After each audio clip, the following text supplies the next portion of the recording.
ng'Abakristo bali bulindaala ng'abalala bali mu keetereekerero lwa Pasika oba giyite Easter eyengedde. Waliwo ekkanisa mu bitundu by'Ebwebajja emanyiddwa nga St. Mark's Kiwunga ng'eno tusanze eri mu kuyooyootebwa nga bwe bakooloobya n'obuyimba obutenda Mukama Katonda.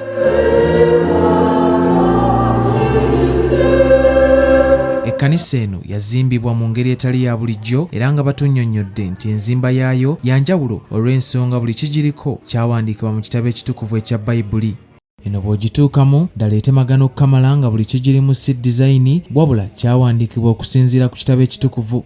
Okusinziira ku Alex Kamukama awomya omutwe mu kulaba ng'ekkanisa eno ezimbibwa bw'eti, agamba ekkanisa eno etunudde mu buvanjuba okusinziira ku byawandiikibwa mu kitabo kya Ezeekeri. Ezekiya bwe yafuna ekirooto ekyo kyali kigamba bwe kiti nti kyaki eyo eritunula ku west ate waliwo erako entrance endala kuva ku east. Oteera nnyo okusanga kyaki ezimu zitunula west, zitunula south, ezimu zitunula north west. Ekkanisa eno eriko akasenge aka waggulu kayite upper room nga bagamba keefaananyiriza n'ako Yesu ke yaliramu ekyeggulo ekyasembayo oba last supper wamu n'abayigirizwa be. Bw'oba oyambuka mu kasenge kano olinnya amadaala 5 mwana era nga kino kyawandiikibwa mu kitabo ekitukuvu era nga amadaala agasembayo ng'oyingira mu kasenge gali 7 okusinziira ku Ezeekeri ssuula ya 41 olunyiriri olw'7. Naye kino twakikola nga kitambulira ku Baibuli.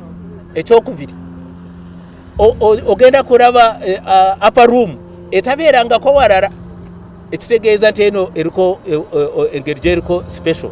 Kano bw'okatuukamu waggulu waako watangaala nga walinga bw'olaba mu bbanga. Alex agamba ekkanisa eno eri mu buwanvu ng'oyambuka bwa mita eziwerera ddala 30, obugazi bwa mita 20, obuwanvu bwa mita 40 nga bino byonna oyinza okubisanga mu kitabo ekitukuvu ekya Ezeekeri essuula ya 40 olunyiriri olwa 26. Obugazi nana waggulu byonna twatambulira ku musinje gwa Baibuli nga etugamba 40 meters length, 20 meters width, 30 meters byonna nga kwebiri mu Bible naffe ne tubita mu nkola. Bw'oba ng'otunula ku kyaki olabako two huge pillars. Ezo pillars bwe batyo bwe bazigamba mu Bible, in fact bakigamba nti eya north yali bagiyita Boaz, eya south nga bagiyita Jakin. Amadinisa n'akasolya akakulanga ekimuli si design za muzimbi wabula nabyo Baibuli ebyogerako. Amadinisa ago goraba tolowooza obuwanvu obwo bwava ku architect, bwava mu Baibuli. Batugamba kuva wansi kutuuka waggulu naye ate nga amadinisa gali of that size. Alex ayongerako nti baatwala ennaku 52 okuzimba buli mutendera ng'ennaku zino nnabbi Nehemiya ze yatwala ng'azimba ebisenge ebyali bimenyese mu kibuga ekya Yeruzalemi. Alex alina okukkiriza nti Yesu singa akomawo essaawa zino mu ggwanga erya Uganda, kino kye kifo kyokka mwayinza okubeera. Ate ye omubulizi w'ekkanisa eno Simon Lule, ekkanisa eno ew'emmeesa akawumbi ka kuno kalamba mu miliyoni 8 era ng'ono yeebazizza omukulembeze w'eggwanga Yoweri Kaguta Museveni wamu ne Ruth Nankabirwa olw'obuyambi. Neebaza mulimu w'Abakristaayo gwe bakoze, ensimbi zibadde nnyingi nnyo ddala okutuukira ddala ku muntu wa wansi. Okusookera ddala twebaza pulezidenti waffe ow'eggwanga yatuwa ensimbi eziwera ddala miliyoni 5 mu nsonga y'okusereka.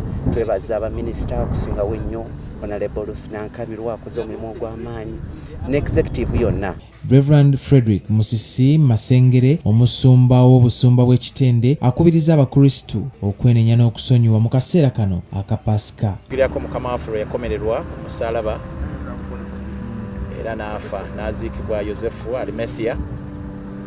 Kyokka olunaku olwokusatu esabbiiti ya Mukama n'azuukira mu bafu.